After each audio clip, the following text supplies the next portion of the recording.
Hello friends, law lecture में आप सब लोगों का स्वागत है। आज हम लोग देखने वाले हैं कंपनी लॉ। कंपनी लॉ में एक बहुत अच्छा और इम्पोर्टेंट टॉपिक है जिसका नाम है winding up of a company. Hindi में उसको कह सकते हैं कंपनी का समापन। इसमें हम लोग देखेंगे कंपनी के समापन का मतलब क्या है, काइंड और मोड देखेंगे किस तरीके से कंपनी का समापन हो जाता है। थर्ड वन हम लोग देखेंगे कि जो वॉलेंट्री जो एक तरीके से वाइंडिंग अप होता है उसके डिक्लेरेशन में क्या क्या रहता है। फोर्थ वन हम लोग देखेंगे पावर ऑफ ट्रिब्यूनल्स। तो चलिए शुरू करते हैं।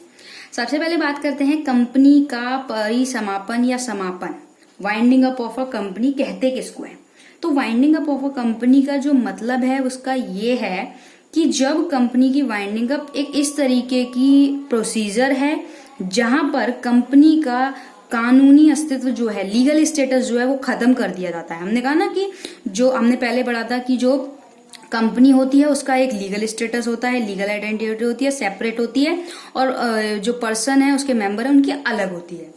तो ये जब अस्तित्व जो लीगल स्टेटस है वो समाप्त कर दिया जाता है, खत्म कर दिया जाता है, और वो जो कंपनी के संपत्ति होती है, जो भी कैपिटल वगैरह होती है, उसके क्रेडिटर्स और जो मेंबर होते हैं उनमें एक रेशो के हिसाब से क्या रहता है, कैपिटल जो भी मतलब लेनदार वगैरह को देने के बाद जो भी पैसा बचता है वो इनमें बांट दिया जाता है। पैसा या कैपिटल जो भी बढ़ती है वो बांट दिया जाता है।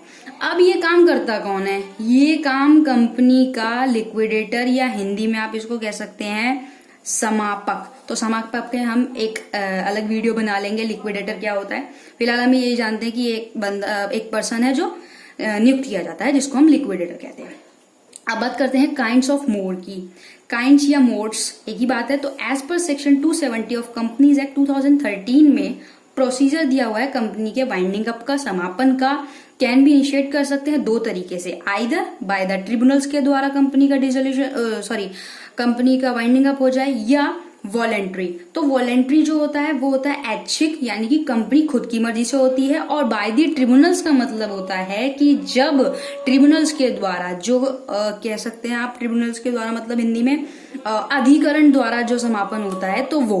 तो अब बात करेंगे हम लोग इसमें winding up by the tribunals. Tribunals के द्वारा कैसे होता है? तो ट्रिब्यूनल्स के द्वारा क्या होता है, as per new company act 2013 में जब हम लोग देखेंगे तो एक कंपनी का वाइंडिंग अप हो सकता है ट्रिब्यूनल्स के द्वारा। कुछ मेंशन सर्कमस्टांसेस यहाँ पे मेंशन कर रखे हैं, और भी हैं पर यहाँ पे कुछ इंपॉर्टेंट मेंशन कर रखे हैं। सबसे पहला क्या कि जब कंपनी क्या हो, अपना ऋण नहीं चुका सकती। When the company is unable to pay its debts, वो अपना कर्जा नहीं चुका पा रही है, पहली कंडीशन। दूसरी कंडीशन, अगर कंपनी में क्या है, स्पेशल रेजोल्यूशन रिसॉल्व हो गया है, तो कंपनी क्या है उसमें ट्रिब्यूनल्स वहां पे जो है कंपनी को खत्म करने का एक स्पेशल जो प्रस्ताव हम हिंदी में बोल सकते हैं, अगर वो कर दिया है तो उस कंडीशन में ट्रिब्यूनल्स के द्वारा कंपनी का वाइंडिंग अप हो सकता है। Third one, if the company has acted against, मतलब कंपनी यहाँ पे क्या करेगी, अगेंस्ट काम कर रही है, उसका जो हित है वो इस तरीके से है कि जो कि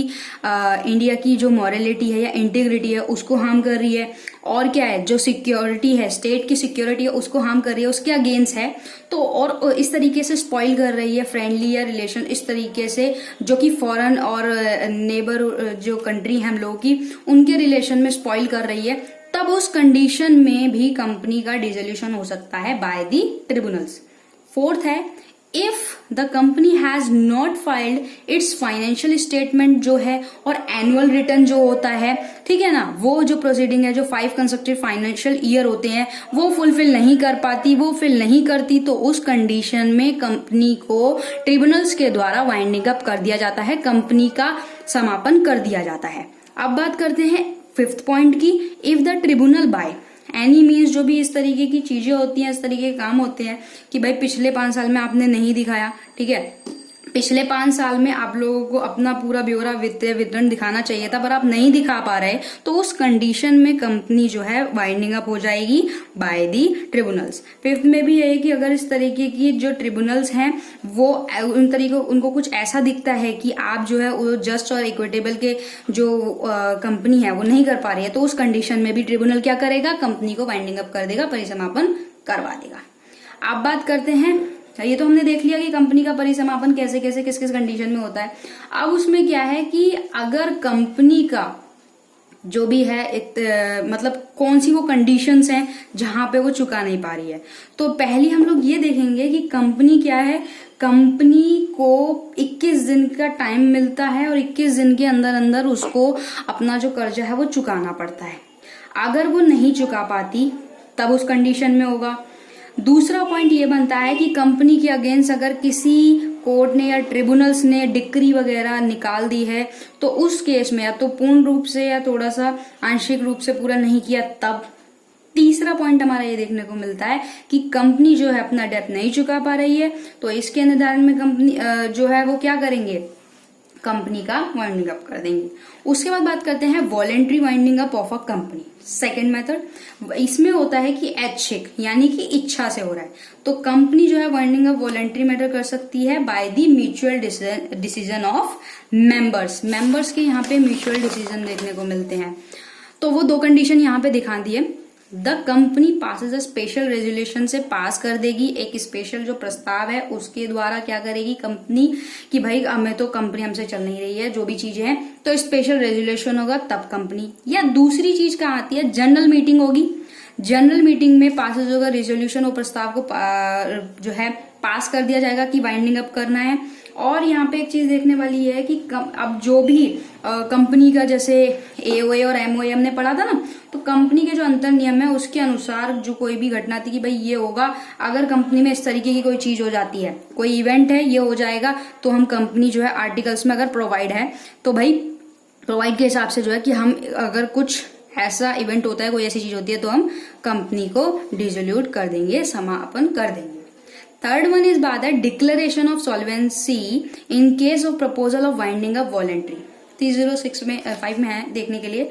तो इसमें क्या है कि कंपनी का जो डिक्लेरेशन है वो उस तरीके से जो समापन है, तो उसके डिक्लेरेशन में जो भी प्रस्ताव की दशा जो रहेगी तो उसमें क्या है प्रपोजल जो रहेगा जो उसकी एक तरीके से आप कह सकते हैं डिक्लेरेशन किस तरीके से होगी।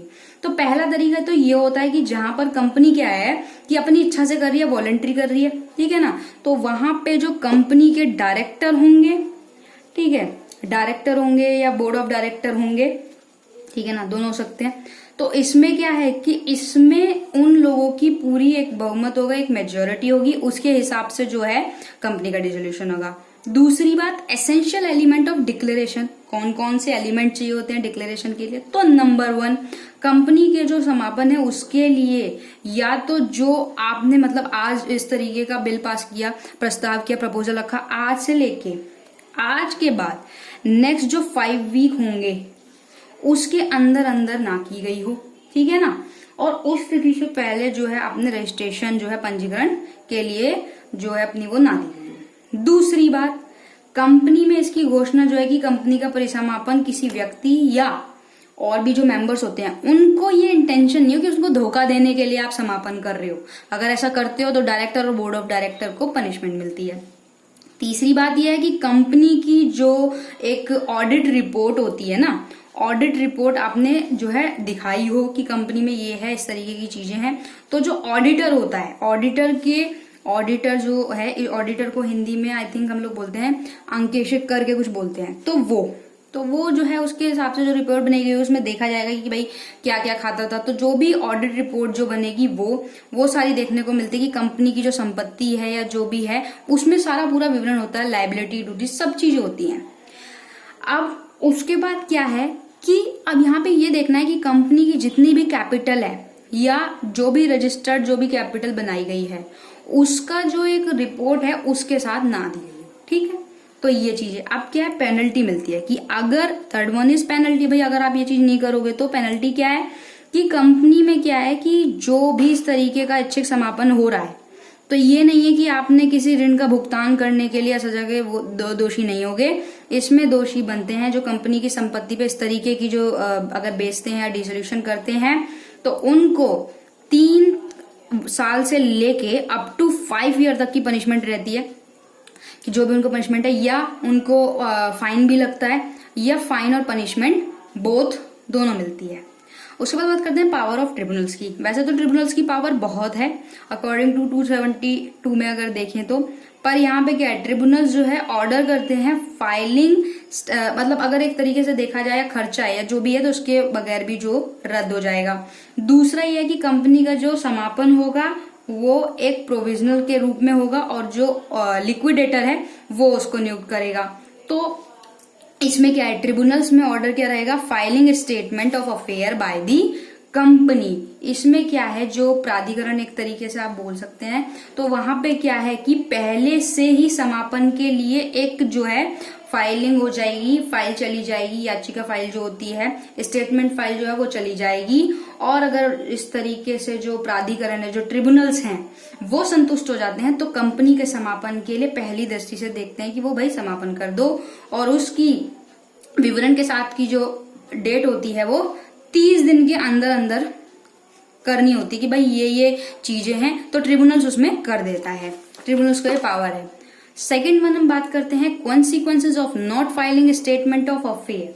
अच्छा, पहले वाले में ये चीज है कि अगर वो 30 दिन के अंदर अंदर ना कर पाए तो कुछ ऐसी कंडीशन है कि भाई वो 30 दिन के अंदर अंदर नहीं कर पाया, तो कुछ एक्सेप्शनल केसेस होते हैं जिसमें वो 30 दिन से ज्यादा भी बढ़ाया जा सकता है, और जो भी रहेगा उसमें प्लस साथ में एक सिक्योरिटी जो है देनी पड़ेगी, प्रतिभूति जो है वो देनी पड़ती है कंपनी को, ट्रिब्यूनल्स को। अब दूसरा पॉइंट आता है कॉन्सिक्वेंसेज ऑफ नॉट फाइलिंग। अब कोई ऐसी सिचुएशन है जहां पे कंपनी का जो एक विवरण फाइल है, जो फाइलिंग स्टेटमेंट है, वो नहीं हो पाया, तब उस कंडीशन में क्या असफल रही या नहीं हो पाया, तो यहाँ पर जो है आप जो है ये कंपनी ट्रिब्यूनल्स को ये नहीं कह सकते आपको राइट नहीं आता, आपका राइट यहाँ पे खत्म हो जाता है। तो कंपनी के अब ये जो चीजें नहीं फाइल की है, काम किसका, बोर्ड ऑफ डायरेक्टर और डायरेक्टर का, अब उन्होंने ये चीज नहीं की है तो इसके लिए इन लोगों को पनिशमेंट मिलती है कि आपने फाइलिंग क्यों नहीं की, ट्रिब्यूनल्स इनको देता है पनिशमेंट। ठीक है। Third one is tribunals order to the director and officer of the company to submit book of account of liquidator. Liquidator हम लोगों ने पहले ही जान लिया कि कंपनी के समापन के लिए लिक्विडेटर बहुत इंपॉर्टेंट है। नेक्स्ट में देखने वाले हम लोग लिक्विडेटर क्या है। तो कंपनी के जो डायरेक्टर हैं और जो भी और मेंबर हैं, जिनके जो संबंध में अगर ये देखा जाएगा कि उसके अंतर्गत जो भी समापन है, जो भी वाइंडिंग अप है, तो उसके लिए क्या है कि 30 दिन के अंदर अंदर तो होता है, प्लस क्या है कि कंपनी की जो भी लागत रहेगी नए रूप में क्या है, और साथ में जो सबमिट बुक, ऑडिट बुक्स वगैरह होती हैं, जो लेखा जोखा होता है, अकाउंट बुक वगैरह जो होती हैं, वो सब तरीके से जो है ट्रिब्यूनल्स में सबमिट करनी होती है। ठीक है। अब वो नहीं किया तब सीधी सी बात है भाई पनिशमेंट जाएगी। Last one is penalty. Penalty क्या, जब कंपनी में जो डायरेक्टर होते हैं और बोर्ड ऑफ डायरेक्टर होते हैं, अगर इस बात को नहीं मानते हैं, इस चीज का उल्लंघन करते हैं, तो चाहे वो बोर्ड ऑफ डायरेक्टर हो या जिसका काम उसने नहीं किया हो, उसको पनिशमेंट मिलती है।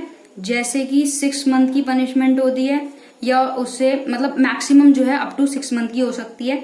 ठीक है। और फाइन जो है टाइम टू टाइम वैसे तो वो हो सकता रहता है, पहले की बात करें तो 5 लाख तक का जो है, अप टू 5 लाख तक का फाइन हो जाता है। तो आई होप वाइंडिंग अप आपको समझ में आया हो। नेक्स्ट वीडियो में हम लोग देखेंगे लिक्विडेटर्स को। तो वीडियो अच्छी लगी हो तो लाइक कीजिएगा, अगर चैनल पे नए हैं तो चैनल को सब्सक्राइब करके बेल आइकन प्रेस कर दीजिएगा। Thank you so much.